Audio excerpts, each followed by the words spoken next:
Dear students, हम issue of share chapter की आज थ्योरी करेंगे। और आपको मैं बता दूं, थ्योरी भी इतनी ही इम्पोर्टेंट है जितने की प्रैक्टिकल।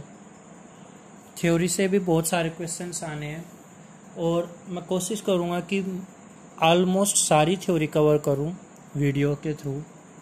आप ध्यान से देखना, एग्जाम्स के लिए बहुत इम्पोर्टेंट है थ्योरी भी। चलिए स्टार्ट करते हैं theory of issue of share chapter.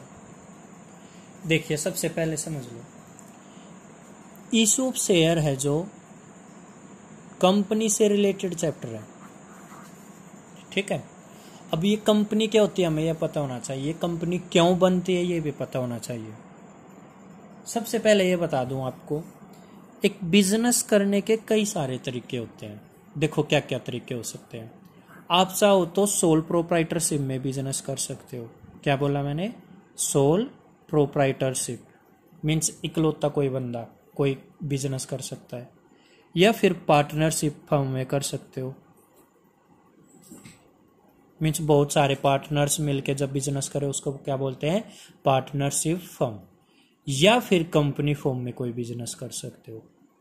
तो आपकी नॉलेज के लिए बता दूं, 11th क्लास में आपने जो अकाउंट सीखा है वो सोल प्रोप्राइटरशिप वाला ही सीखा है। पार्टनरशिप फर्म आपके 12th क्लास में पूरी एक बुक है ये भी, और कंपनी भी एक बुक है। तो ये अब हम सीख रहे हैं। अब क्या होता था, देखो, जब सोल प्रोप्राइटरशिप में कोई बिजनेस करता है वहां पर एक ही बंदे का बिजनेस होता है। तो आप मेरे को एक बात बताओ, जब एक बंदा कोई बिजनेस करेगा वो कितना पैसा लगा पाएगा? एक लिमिटेड पैसा लगा पाएगा। पार्टनरशिप में जब बिजनेस हो रहा होगा तो यहां से तो ज्यादा पैसा लगेगा, बट बहुत ज्यादा पैसा यहां भी नहीं लग सकता, क्योंकि यहां पर भी मैक्सिमम लिमिट होती है कि इतने मेंबर्स हो सकते हैं। जैसे 50 मेंबर हो सकते हैं, इससे ज्यादा मेंबर नहीं हो सकते। तो यहां पर भी लिमिटेड पैसा लगता है। बट कंपनी है, कंपनी में आप जितना मर्जी पैसा लगा सकते हो, क्योंकि कंपनी में मेंबर्स, कंपनी में जो पैसा लगाने वाले बंदे होते हैं वो अनलिमिटेड हो सकते हैं, जितने मर्जी हो जाए बेशक। तो मैं आपको अगर इन शॉर्ट बताऊं, सोल प्रोप्राइटरशिप के कुछ डिमेरिट्स थे, कुछ कमियां थी। डिमेरिट्स थी। पार्टनरशिप फर्म में भी कुछ डिमेरिट्स थी। इन सब को कंप्लीट कर दिया किसने? कंपनी ने। तो कंपनी में जो डिमेरिट्स यहां पर है इन दोनों में, यहां पर नहीं। अब वो क्या क्या है देखो, जैसे कि मैं एग्जांपल बता देता हूं आपको। यहां पर एक ही बंदा बिजनेस करता है तो मैनेजरियल स्किल मीन्स बिजनेस को मैनेज करने वाला बंदा भी एक ही है, तो मैनेजरियल स्किल भी लिमिटेड होती है। यहाँ पर ज़्यादा हो जाती है मैनेजरियल स्किल पार्टनरशिप फर्म में, और कंपनी में तो और अच्छी हो जाती है। ठीक है, और सुनो, पैसा यहाँ कम लगता है, यहाँ थोड़ा ज़्यादा लगता है, यहाँ तो कितना ही लगा लो कंपनी में, ये कंपनी में बेनिफिट है। और भी बहुत सारी कमियां थी जिसकी वजह से हम कंपनी फॉर्म में बिजनेस करना स्टार्ट करते हैं। देखिए यहाँ पर आप जब बुक से पढ़ोगे थ्योरी, यही बात लिखी हुई है। क्या लिखा हुआ देखो, sole proprietorship and partnership form of business organization could not meet the growing demand for a very big business। Means sole proprietorship और partnership जो होते हैं बहुत बड़े लेवल पे बिजनेस नहीं कर सकते, क्योंकि उनमें क्या होती है, बहुत सारी लिमिटेशन होती है। जैसे कि लिमिटेड कैपिटल, वहाँ पर पैसा कम लगता है। मैनेजरियल एबिलिटी लिमिटेड होती है। अच्छा, एक मेन पॉइंट, लाइबिलिटी अनलिमिटेड होती है। देखो ये पॉइंट जो मैं बोल रहा हूँ ये मोस्ट इंपॉर्टेंट है। मैं क्या बोल रहा हूँ? लाइबिलिटी अनलिमिटेड होती है। अनलिमिटेड किस में? सोल प्रोप्राइटरशिप में भी और पार्टनरशिप में भी। अब इसका मतलब क्या है? अगर मान लो सोल प्रोप्राइटरशिप में या पार्टनरशिप में कोई लॉस हो गया, तो वो लॉस पूरा करने के लिए आपको अपनी पर्सनल एसेट्स भी बेचनी पड़ सकती हैं। पर्सनल एसेट्स भी बेचनी पड़ सकती है, उसको बोलते हैं अनलिमिटेड लाइबिलिटी। ये तो खतरनाक बात है। अगर सोल प्रोप्राइटरशिप और पार्टनरशिप फॉर्म में बिजनेस कर रहे हो आप और आपको लॉस हो गया, तो आपकी घर की एसेट्स, आपकी पर्सनल एसेट भी बेची जा सकती है। बट कंपनी में ऐसा कुछ नहीं है, तो आप कंपनी फॉर्म में ही बिजनेस करना चाहोगे ना। फिर यहाँ पर लिखा हुआ देखो एक बार, क्या क्या लिमिटेशन थी। जैसे limited capital, limited liability, managerial liability, unlimited liability means personal asset बेची जा सकती हैं। और आगे और भी ड्रॉबैक्स थी। इसलिए क्या एग्जिस्टेंस में आया, इनको दूर करने के लिए, देखो therefore a company form of business organisation came into existence to do away with the defect of sole proprietorship and partnership form of business. इसलिए जो डिफेक्ट्स थे, जो कमियां थी सोल प्रोप्राइटरशिप में और पार्टनरशिप में, उनको पूरी करने के लिए, उनको खत्म करने के लिए कौन सा बिजनेस आया? कंपनी फॉर्म में बिजनेस आया। ये है। तो पता लग गया, सोल प्रोप्राइटरशिप में अनलिमिटेड लाइबिलिटी होती थी, पार्टनरशिप में भी अनलिमिटेड लाइबिलिटी होती थी, और वहां पर मैनेजरियल स्किल या फिर कैपिटल भी लिमिटेड लगती थी। बट कंपनी में कैपिटल भी अनलिमिटेड हो जाती है और लाइबिलिटी लिमिटेड हो जाती है। सबसे मेन बात यह है, इसलिए कंपनी फॉर्म में बिजनेस स्टार्ट हुआ। तो बेटा अब हम पढ़ेंगे कि हम कंपनी नाम ले रहे हैं बार बार, तो कंपनी की डेफिनेशन और कंपनी के फीचर्स पढ़ेंगे। अब देखो कंपनी क्या होता है भाई, बहुत सारे लोग जब इकट्ठे मिलके कोई काम करते हैं बिजनेस पर्पज के लिए, उसको कंपनी बोलते हैं। बहुत सारे लोग आपस में मिलकर, तो मैं आपस में मिलने को एक वर्ड बोलते हैं एसोसिएशन। क्या बोलते हैं? एसोसिएशन। अच्छा, जबरदस्ती नहीं, मन चाहे ढंग से, अपनी मर्जी से। वॉलंटरी मीन्स बहुत सारे पर्सन वॉलंटरी अपने मर्जी से एसोसिएशन में जब कोई काम करते हैं बिजनेस करने के लिए, काम कैसे? कोई प्रॉफिट कमाने के लिए, बिजनेस करने के लिए, उसको कंपनी बोलते हैं। ठीक है, तो देखो डेफिनेशन में लिखा भी हुआ है। क्या लिखा है देखो एक बार, a company is a voluntary association of person form through the process of law.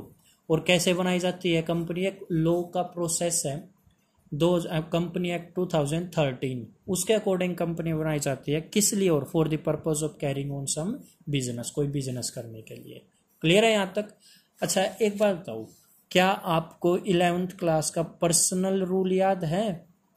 क्या बताते थे? एक होता है नेचुरल पर्सन, एक होता है आर्टिफिशियल पर्सन, और एक होता है रिप्रेजेंटेटिव पर्सन। और वहां पर बताए थे नेचुरल में जैसे कोई भी, जैसे राम्स अकाउंट है, श्याम अकाउंट है, नेचुरल में आएंगे। आर्टिफिशियल में बताया था कोई कंपनी हो, स्कूल हो, हॉस्पिटल हो, क्लब हो, बैंक हो, कॉलेज हो, वो सारे कौन से पर्सन में आते हैं? आर्टिफिशियल। मीन्स वहीं से हमें पता है कि कंपनी एक आर्टिफिशियल पर्सन होती है। याद रख लेना, company is an artificial person. तो देखो आगे ये पढ़ो बेटा, एक डेफिनेशन हम ये पढ़ चुके हैं। यहां पर देखो एक बार, a company is an artificial person. Company क्या है? Artificial person. और कैसे बनाई जाती है? ये लॉ के द्वारा, created by law, having separate entity. इसका मतलब क्या? कंपनी के मेंबर्स और कंपनी एक दूसरे से अलग अलग मान के चलेंगे। ठीक है, मैं बोलता भी हूँ अपने आप को और कंपनी को अलग अलग मानो, तो ये यहीं से बोलता हूँ, ये बात लिखी हुई है क्योंकि। अच्छा आगे क्या लिखा? With a परपीचुअल succession. परपीचुअल सक्सेशन का मतलब ये होता है मेंबर्स में come, member may go, but the company will go forever. ये लिख लेना, परपीचुअल सक्सेशन मीन्स मेंबर में come, members may go, but company will go forever. ये बात याद रख लेना भाई, कंपनी में मेंबर आते जाते रहेंगे पर कंपनी चलती रहेगी। एग्जाम्पल बेटा स्कूल है, एक स्कूल के टीचर्स बदलते रहते हैं, आते जाते रहते हैं, बच्चे आते जाते रहते हैं, बट स्कूल तो चलता रहता है ना। ऐसे ही कंपनी के मेंबर्स आते जाते रहेंगे बट कंपनी चलती रहेगी। And a common seal. Common seal का मतलब होता है कंपनी के अपनी मोहर होती है, जिसको बोलते हैं कंपनी के सिग्नेचर। कंपनी की मोहर देखी होगी आपने, जैसे आपके स्कूल की मोहर है ऐसे ही कंपनी की भी मोहर होती है, जिसको कंपनी के सिग्नेचर बोला जाता है। तो कॉमन सील मीन्स कंपनी के ऑफिशियल सिग्नेचर होते हैं। क्लियर है ये बात? तो हम अब कंपनी का मीनिंग और डेफिनेशन पढ़ चुके हैं। मैंने क्या बताया है अभी? कंपनी एक आर्टिफिशियल पर्सन है। आर्टिफिशियल कंपनी क्या है? कि आर्टिफिशियल पर्सन है। एक बात तो ये निकली है मेन, आर्टिफिशियल पर्सन है, क्रिएट की जाती है बाय लॉ। एक ये बात मेन निकली है भैया। और क्या निकला है? कंपनी का क्या, जो कंपनी बनाते हैं लोग वो क्या होते हैं? वॉलंटरी एसोसिएट होते हैं। एक ये मेन बात निकली है। ये वर्ड्स आपको याद होने चाहिए, इनसे एमसीक्यू बनेंगे। इसलिए आगे सुनो, कंपनी का परपीचुअल सक्सेशन होता है। मैंने अभी बताया परपीचुअल सक्सेशन मीन कंपनी के मेंबर्स आ जा सकते हैं बट कंपनी चलती रहेगी। और मैंने बताया कंपनी की सेपरेट लीगल एंटिटी होती है, मीन्स कंपनी की मालिक और कंपनी के मेंबर्स अलग अलग है, या फिर ऐसे मान लो कंपनी के मैनेजमेंट और कंपनी के मेंबर्स अलग अलग है। और मैंने क्या बताया, कंपनी की क्या होती है कि कॉमन सील होती है, मीन्स कंपनी के ऑफिशियल सिग्नेचर होते हैं, जिसको हम क्या बोलते हैं, कॉमन सील। ये हमने डेफिनेशन से पॉइंट्स कवर किए। आगे देखते हैं अब बेटा, फीचर्स कहीं ना कहीं वो भी डेफिनेशन में कवर हो चुके हैं। कंपनी की क्या होती है, एक सेपरेट फीचर्स या कैरेक्टरिस्टिक्स की बात होती है। तो पहला फीचर क्या है, कंपनी की क्या होती है, एक तो सेपरेट लीगल एंटिटी होती है। परपीचुअल एग्जिस्टेंस मीन्स लगातार चलती रहती है, मेंबर में company will go for ever. Company की लाइबिलिटी कौन सी होती है, मैंने बताया था पहले भी, लिमिटेड होती है, मीन्स आपको अपने पर्सनल एसेट्स नहीं बेचने पड़ेंगे। मान लो आपने किसी कंपनी के 10 शेयर खरीद रखे हैं, ठीक है, सॉरी, आपने कंपनी के मान लो 500 शेयर खरीद रखे हैं और एक शेयर 10 रुपीज़ का है। 3 एप्लीकेशन पे पैसे आने हैं, 2 अलॉटमेंट पे आने हैं, 3 फर्स्ट कॉल पे आने हैं और 2 सेकंड एंड फाइनल कॉल पे आने हैं। आपने ये पे कर दिए, ये कर दिए, ये कर दिए, ये रहता बस, बाकी पे कर दिए। तो आपकी लाइबिलिटी केवल ये 2 रुपीज़ पे करने की है, 2 रुपीज़, इससे ज़्यादा आपकी कोई लाइबिलिटी नहीं है। मीन्स आपकी तरफ से अभी जो अनपेड शेयर है ना, वो पे करना है, बाकी आपकी कोई लाइबिलिटी नहीं है। ये बात भी हम समझ चुके हैं कि लिमिटेड लाइबिलिटी होती है। कंपनी का कॉमन सेल होता है, मीन्स एक तरह से कंपनी के अपने ऑफिशियल सिग्नेचर्स होते हैं।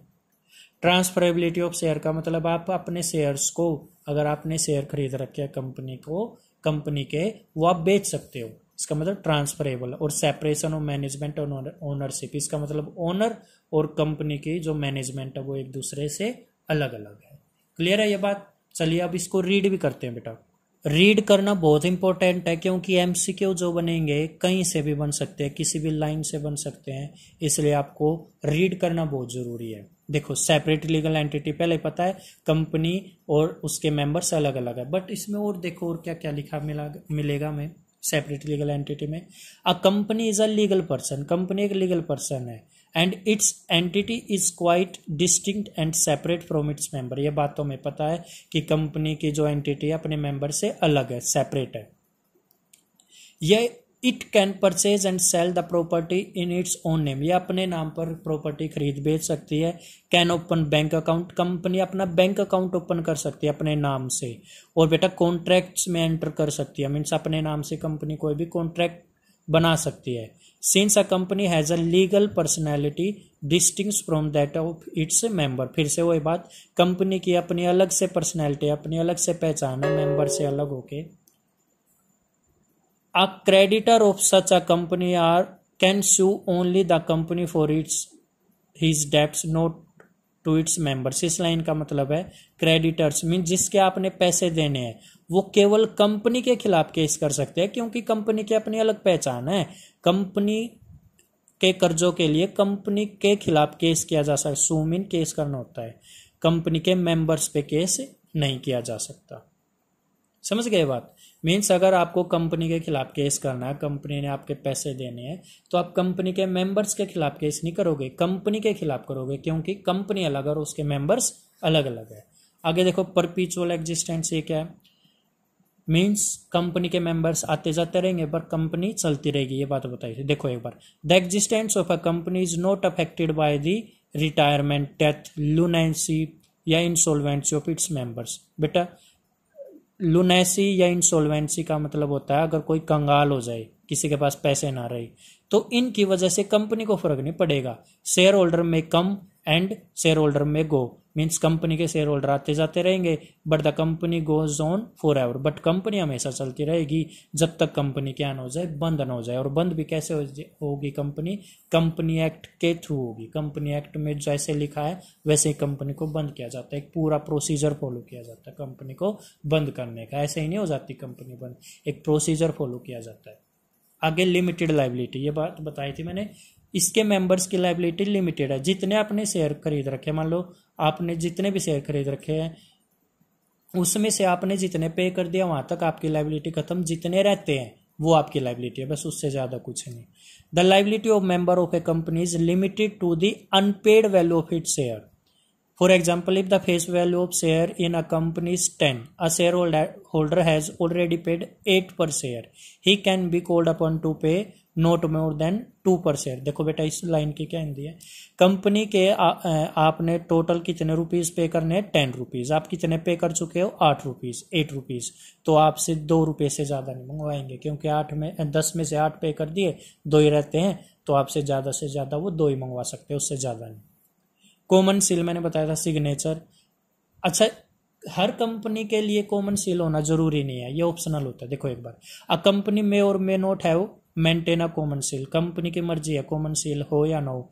If it has a common seal, but अगर है, it is to be affix to all the important documents of the company. ये क्या बोल रहे हैं, अगर आपकी मोहर है, अगर आपकी कॉमन सील है, तो कंपनी के जो इंपॉर्टेंट डॉक्यूमेंट्स है उस पर आपको फिक्स करनी पड़ेगी, वो लगानी पड़ेगी। ट्रांसफरेबिलिटी बताया था, कंपनी के शेयर खरीदे बेचे जा सकते हैं। The capital of company is divided into parts called share. बेटा पूरी कंपनी की जो शेयर होते हैं, मैंने आपको प्रैक्टिकल में फर्स्ट वीडियो इंट्रोडक्शन में वाले में बताया था। मान लो ये कंपनी की कैपिटल है, इसके छोटे छोटे टुकड़े बनाए दिए जाते हैं, जो एक टुकड़ा बना इसको यूनिट बोलते हैं, और यूनिट को क्या बोलते हैं, शेयर बोलते हैं। याद रख लेना, हर यूनिट को, जैसे ये टुकड़ा, इसको क्या बोलेंगे, यूनिट मीन्स शेयर बोलेंगे। देखो लिखा भी है, The capital of company is divided into parts called share. These share are freely transferable subject to certain condition. इसका मतलब है शेयर को आप आसानी से इधर से उधर बेच खरीद सकते हो। मैनेजमेंट और ओनरशिप अलग अलग है। देखो एक बार, shareholder are the true owner of the company. भाई जिसने शेयर खरीद रखे हैं वो एक कंपनी के मालिक माने जाते हैं। बेटा MCQ आएगा यहाँ से, shareholders are the true owner of a company, but usually the number of share is quite large. क्या बोलते हैं, देखो शेयर होल्डर बहुत सारे होते हैं, तो वो सारा बिजनेस नहीं संभाल सकते, इतने सारे शेयर होल्डर गए हुए, लाखों करोड़ों शेयर होल्डर हो सकते हैं कंपनी का। तो वो क्या करते हैं, सारे लाखों करोड़ों मालिक है कंपनी के, वो सारे मिलके बिजनेस थोड़ा ही ना करेंगे, अपने नाम के वो डायरेक्टर्स को अपॉइंट कर देंगे और वो बिजनेस करेंगे। देखो एक बार, but usually the number of share is quite large as such is neither possible nor desirable for each member to take part in day to day management of company। क्या बोल रहे हैं, ये पॉसिबल ही नहीं रहेगा कि हर member day to day business में जो काम होते हैं, कंपनी में जो काम होते हैं उसमें पार्टिसिपेट करे। Therefore the company is manage by board of director elected by the share holders. इसलिए कंपनी किसके द्वारा मैनेज की जाती है, बोर्ड ऑफ डायरेक्टर्स, और जिनको इलेक्ट करते हैं शेयर होल्डर्स। तो आज की थ्योरी में इतना ही करेंगे बेटा। मैंने थ्योरी में क्या क्या करा, एक तो डेफिनेशन में आपको क्या बताया, कंपनी एक आर्टिफिशियल पर्सन है, created by law, voluntary association, परपीचुअल succession means member आते जाते रहेंगे, कंपनी चलती रहेगी, सेपरेट लीगल एंटिटी, मेंबर्स की और कंपनी के अलग अलग है, कॉमन सील मींस एक तरह से सिग्नेचर। और फिर फीचर्स में क्या क्या बताया मैंने, फीचर्स बोल लो या कैरेक्टरिस्टिक्स। फर्स्ट बताया था सेपरेट लीगल एंटिटी, सेकंड मैंने बताया परपीचुअल एग्जिस्टेंस। इसका मतलब कंपनी के जो शेयर होल्डर्स वगैरह जो होते हैं वो आते जाते रहते हैं, बट कंपनी हमेशा चलती रहती है। फिर लिमिटेड लाइबिलिटी, आपने 10 रुपये देने थे, 8 दे दिए, तो आपके ऊपर लाइबिलिटी केवल 2 रुपये की है, बाकी नहीं है। लिमिटेड लाइबिलिटी बता दी मैंने। और फिर मैंने आपको बताया कॉमन सील मीन्स अगर किसी कंपनी के कॉमन सील है मीन्स एक तरह से मोहर है, तो हर डॉक्यूमेंट्स पे होनी ज़रूरी है। ये बताया मैंने। कंपनी के शेयर ट्रांसफ़र कर सकते हो मीन्स ट्रांसफरेबिलिटी ऑफ शेयर्स। और क्या बताया बेटा मैंने बताया separation of manage from ownership. इसमें बताया कि शेयर होल्डर बहुत सारे हो जाते हैं, इसलिए वो बिजनेस को कंडक्ट नहीं कर सकते, वो अपने लिए क्या अपॉइंट कर देते हैं, क्या इलेक्ट कर देते हैं, बोर्ड ऑफ डायरेक्टर्स। ठीक है, आज के लिए इतना ही कर लेना थ्योरी में। Thank you.